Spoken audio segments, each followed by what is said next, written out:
صلى الله عليه وسلم كلمتان خفيفتان على اللسان ثقيلتان في الميزان حبيبتان إلى الرحمن سبحان الله وبحمده سبحان الله العظيم.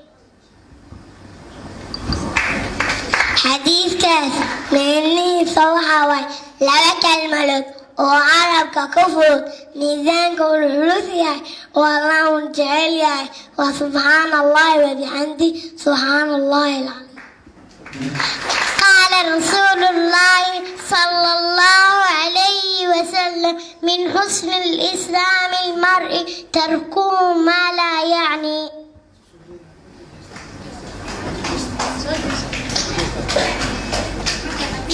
xadiiskaas micnihiisa waxaa waaye muslimka wanaagiisa waxaa ka mid ah inuu ka tago waxaan waxba gagalin. qaala rasuulullaahi sala allahu calayhi wasalam kullu lmuslim cala lmuslim xaraamu damuhu wamaaluhu wacirduhu. xadiiskaas micnihiisa waxaa waay muslim kasta muslimiinta kale xaaraam ayuu ka yahay dhiigiisa maalkiisa sharaftiisa.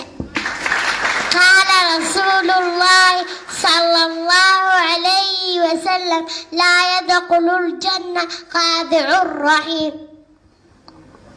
xadiiskaas micnihiisa waxaa waay jannada ma galo qofkii gooya qaraabadiisa.